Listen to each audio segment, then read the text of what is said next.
parle éclairage public ce matin sur Europe 1 avec ces villes qui apprennent à vivre dans le noir par économie. Pour l'écologie, de plus en plus de communes éteignent les lumières dans leur rue la nuit. Alors nous accueillons pour une expérience, une ville pilote. On a une ville pilote en France, une ville pionnière. C'est Saint-Nazaire dont j'accueille le maire.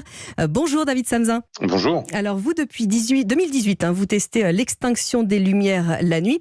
Le déclencheur pour vous, ça a été quoi ?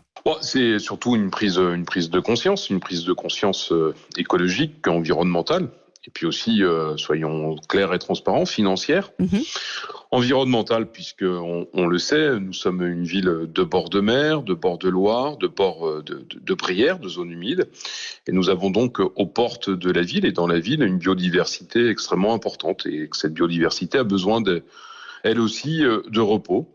Et puis enfin, c'est des consommations énergétiques en augmentation. Oui. Nous n'étions pas à l'époque, voilà 2 ans, dans la situation que connaît le pays et l'Europe, mais nous avions la volonté de juguler l'inflation du coût de notre énergie en baissant nos consommations, qui est quand même le moyen le plus efficace. Donc très vite, l'ensemble de ma majorité municipale, nous avons regardé, expérimenté, tenté d'embarquer l'ensemble des acteurs de cette ville et notamment en premier lieu la population pour éteindre notre éclairage public. On a de minuit à 5 heures du matin, alors pas sur l'ensemble de la ville. Oui, c'est ce que j'allais vous demander, c'est pas généralisé, hein. Non, c'est pas généralisé, puisqu'il y a d'une part une spécificité portuaire avec des hommes et des femmes qui embauchent très tôt et qui travaillent toute la nuit. Et puis, il y a les axes structurants de flux qui fonctionnent tout au long de l'année et de la nuit. Donc, du coup, c'est 70% de la ville qui est éteinte entre minuit et 5 heures du matin. Il nous a fallu faire de la pédagogie auprès de la population avec cette crainte qui était de dire, mais si demain matin nous sommes dans le noir, nous aurons plus d'actes délictueux, ce qui n'est pas le cas. Ça n'est pas arrivé ? Les chiffres n'ont pas augmenté ? Non, les chiffres n'ont pas augmenté. En tout cas, il n'y a pas de corrélation. Malheureusement, la tranquillité publique et la sécurité est un sujet qui me préoccupe comme tous les maires de France. Et je suis extrêmement mobilisé sur le sujet. Et puisque je vous évoquais la volonté d'embarquer toute la population, en premier lieu, les forces de l'ordre, on ne peut pas leur demander d'intervenir partout, 24 heures sur 24, sans prendre en compte leurs difficultés. Ce qui fait que nous avons ils ont la possibilité de réallumer à n'importe quel moment de la nuit telle ou telle rue, tel ou tel quartier pour pouvoir sécuriser leurs interventions. Donc au moment où je vous parle, c'est un bilan extrêmement positif sur le plan financier, mais bien sûr aussi sur le plan environnemental. Alors justement sur le plan financier, puisque vous avez déjà 4 ans de recul quasiment, en termes d'économie réalisée, ça représente quoi à peu près ? C'est globalement 2 points d'impôt.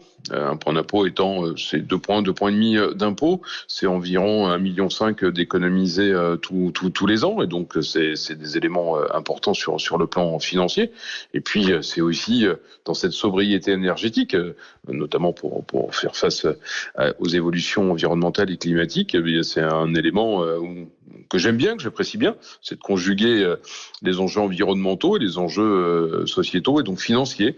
Et donc moi je préfère de loin mettre cet argent au service de la solidarité, d'une ville plus agréable, que de la mettre dans une facture énergétique où, très honnêtement, entre minuit et 5 heures du matin, à part les services de secours, à part celles et ceux qui travaillent la nuit, et il faut bien évidemment les saluer en cette période de début d'année, il n'y a pas grand monde dans la ville, on dort principalement. On dort, et donc, vous savez, il y a eu une crainte de la population, je l'avais entendu, et je l'avais clairement dit que c'était de façon expérimentale. Vous en aviez discuté justement, ça a été longuement débattu ? Oui, on a débattu, y compris, j'avais des élus qui étaient plus ou moins réticents, et on ne savait pas trop où on allait. Moi, je suis pas un dogmatique, en se disant si on se trompe, eh bien, on reviendra en arrière, et au moment où je vous parle, c'est tout sauf envisagé, bien au contraire. Parfois, on peut avoir des contraintes tout simplement, et ça peut arriver dans une ville comme Saint-Nazaire, comme toutes les villes de France, des situations plus ou moins tendues. Je pense à la tranquillité publique, et bien à ce moment-là, il faut réallumer le temps nécessaire. Et puis il y a parfois des éléments climatiques, de grosses tempêtes, etc., où là, il faut s'adapter pour que les services de secours, nos pompiers notamment, et puis tout ce qui est service de voirie, puissent intervenir en termes de plus sécurité. Non, en sécurité, donc ces sujets-là, on les aborde très tranquillement. Vous savez, moi je suis tout sauf un dogmatique. Mais sincèrement, baisser la facture énergétique, c'est quand même pas mal lorsqu'on recherche à l'euro près tous les jours dans nos budgets municipaux. Mais alors, justement, maintenant que vous avez fait baisser cette facture et que vous avez pris les devants, comment est-ce que vous pouvez faire baisser la facture maintenant alors que les prix vont continuer à flamber? Alors, Saint-Nazaire, je voudrais pas être condescendant, mais nous avions extrêmement bien négocié nos contrats, ce qui fait que l'impact et cette inflation très très forte, elle existe chez nous, mais beaucoup moins forte que chez d'autres collègues. Elle est beaucoup moindre, et donc, ce qui ne veut pas dire que malheureusement cette situation va tenir très longtemps. Pour cette année, ça va aller encore, mais 2024 m'inquiète. Mais j'espère bien que la situation internationale et énergétique reviendra dans le bon sens, y compris pour nos amis ukrainiens. Mais sur le sujet, c'est tout simplement des investissements extrêmement importants que nous sommes en train de réaliser pour passer l'ensemble, moderniser notre réseau, et notamment passer l'ensemble de l'éclairage public à LED. Alors, ce sont des investissements importants qui vont demander du temps, et c'est le sens de l'histoire. Et donc, nos réseaux d'éclairage public qui sont parfois vieillissants, mais il faut les adapter, il faut les réhabiliter.